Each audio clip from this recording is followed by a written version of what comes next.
Hello friends, welcome back to my channel. कैसे हैं आप सब? होप आप सब अच्छे होंगे। जैसा कि आप सबको पता है, ये हमारी स्टैटिक्स की सीरीज़ चल रही है, बिजनेस स्टैटिक्स की सीरीज़ चल रही है, जिसमें आज हम अपना नेक्स्ट टॉपिक पढ़ने वाले हैं, जो कि है कैरेक्टरिस्टिक्स ऑफ स्टैटिस्टिक्स। ठीक है, इसके पहले हम लोग मीनिंग और डेफिनेशन देख चुके हैं। आज हम लोग इसमें देखेंगे कैरेक्टरिस्टिक्स ऑफ स्टैटिक्स, मतलब स्टैटिस्टिक्स के क्या क्या फीचर्स होते हैं। तो जो पहला फीचर है वो है आपका aggregation of data. A single figure does not depict data, there must be number of figure which can constitute statistics. ठीक है, बोला जा रहा है कि कोई एक सिंगल फिगर, कोई एक आपको फिगर मिलने से आपका डेटा नहीं तैयार होता है। अगर आपको स्टैटिक्स का पूरा डेटा तैयार करना है तो उसके लिए आपको बहुत सारे फिगर्स की ज़रूरत होती है। ठीक है, नेक्स्ट है आपका affected by multiplicity of causes. Statistics can affected by multiplicity of causes. For result of student is affected by difficulty of paper, preference of books, preparation of teacher, handwriting etc.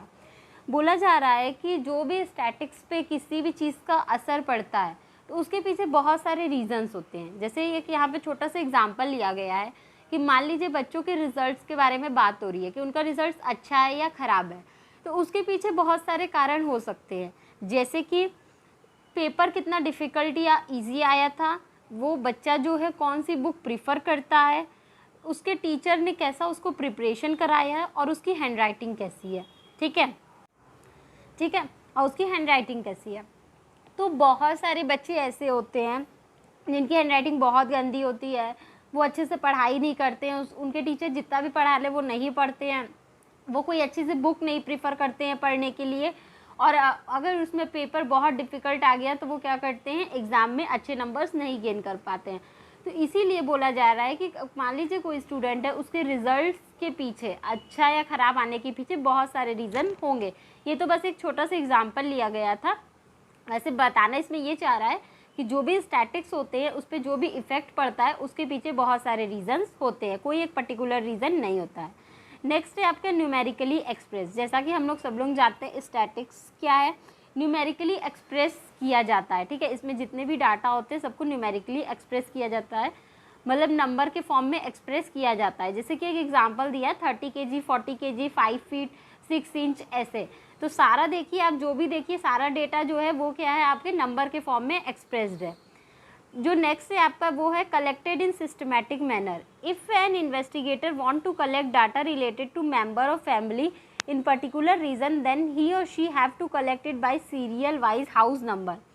देखिए, बोला जा रहा है कि जो भी स्टैटिक्स में data collect किए जाते हैं वो एक सिस्टमैटिक मैनर में किए जाते हैं। ऐसा नहीं कहीं से भी कुछ भी डाटा उठा लिए और उसको कलेक्ट करके एनालाइज करने लगे, ऐसा नहीं होता है।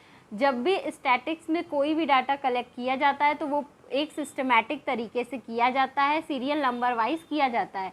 इसमें भी एक छोटा सा एग्जांपल दिया गया है। जैसे मान लीजिए कोई एक पर्टिकुलर आप रीज़न है, ठीक है, वहाँ पे आप देखना चाहते हो कि कितनी एक फैमिली में कितने मेंबर्स रहते हैं, मतलब हर एक फैमिली में कितने कितने मेंबर्स हैं। तो आप ऐसा नहीं करोगे कि रैंडमली किसी भी घर में जाओगे और वहाँ पे मेंबर्स पूछ लोगे कितने हैं।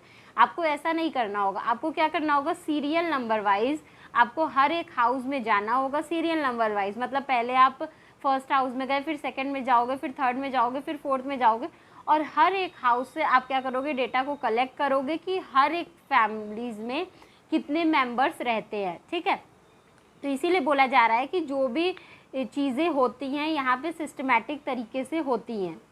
नेक्स्ट है आपका it should be collected for predetermined purpose. Data shall be collected for a predetermined purpose if there is no any purpose describe to enumeration, then they are not capable to collect the right data. बोला जा रहा है जो भी data को, जो भी figures को कलेक्ट किया जाता है, पहले से जो पर्पस डिसाइड किया जाता है उसी के लिए वो डेटा कलेक्ट किया जाता है। ठीक है, अगर जब तक आपका पर्पस क्लियर नहीं होगा कि आप किस पर्पस के लिए वो डाटा कलेक्ट कर रहे हो, तब तक आप सही डाटा कलेक्ट नहीं कर पाओगे। ठीक, जैसे कि आपको अगर पता होगा कि आपको उस घर में जाके उस फैमिली के मेंबर्स को गिनना है, ठीक है, उस फैमिली के मेंबर्स को पता लगाना है कि हर एक फैमिली में कितने मेंबर रहते हैं। जब आपको ये पहले से पता होगा तभी आप क्या करोगे, उसके अकॉर्डिंग वर्क कर पाओगे, उसके अकॉर्डिंग डाटा को कलेक्ट कर पाओगे। अगर आपको आपका पर्पज़ ही नहीं पता होगा, आपको आपका ऑब्जेक्टिव ही नहीं पता होगा, तो आप कभी भी उससे रिलेटेड डाटा को कलेक्ट नहीं कर पाओगे। इसलिए बोला जा रहा है पहले से पर्पज़ डिटरमाइन होता है, उसी से रिलेटेड लोग क्या करते हैं, डाटा को कलेक्ट करते हैं। नेक्स्ट है आपका placed in relation to each other. Data collected must be interrelated with each other. For example, data collected of raining and growth of crops are directly related.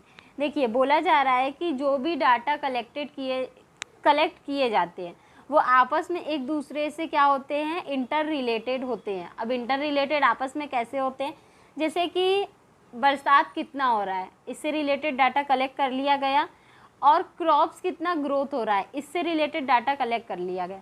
ये दोनों आपस में क्या है, इंटर रिलेटेड है। अब कैसे इंटर रिलेटेड है ये देखते हैं।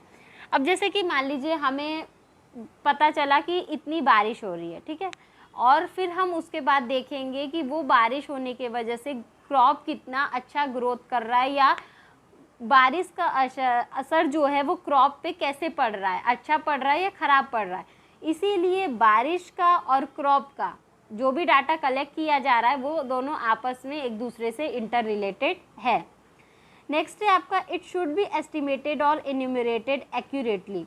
Statistics is done on estimation basis also. So in statistics, all the estimates should be done accurately. For example, age or weight of a person can be estimated sometime, but it shall be done by expert.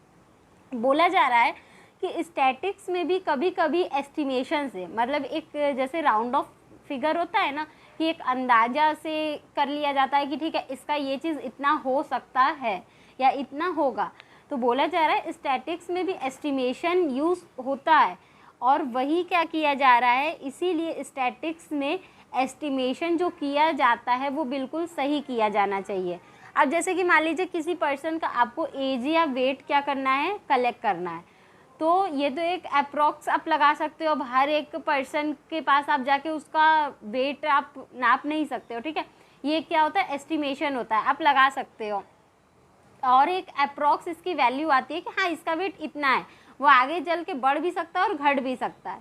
इसीलिए बोला जा रहा है कि example दिया गया है कि अगर आपको किसी पर्सन का एज या वेट कलेक्ट करना है, उससे रिलेटेड डाटा कलेक्ट करने हैं, तो उसके लिए कोई पर्सन खुद नहीं कर सकता है। उसके लिए जो उस फील्ड में एक्सपर्ट होगा वो ही अगर वो काम करेगा तो सही होगा। अदरवाइज़ कोई और पर्सन जो कि उसके बारे में नॉलेज नहीं रखता और वो जाके उससे रिलेटेड डाटा को कलेक्ट करता है तो वो गलत हो जाएगा। इसलिए अगर किसी भी तरीके का एस्टिमेशन का डाटा कलेक्ट करना होता है तो उसके लिए एक्सपर्ट्स होते हैं, उन्हीं को वो काम करना चाहिए, और तभी वो हमारा सही भी होगा। तो होप ये आपको ये टॉपिक समझ में आया होगा। फिर भी अगर किसी को कहीं कोई भी प्रॉब्लम हो तो आप मुझे कमेंट सेक्शन में कमेंट करके पूछ सकते हैं। Thank you so much. Please like, subscribe and share my channel. किसी को इस सब्जेक्ट या किसी भी सब्जेक्ट के नोट्स चाहिए तो वो मेरा डिस्क्रिप्शन बॉक्स चेक कर सकता है। Thank you.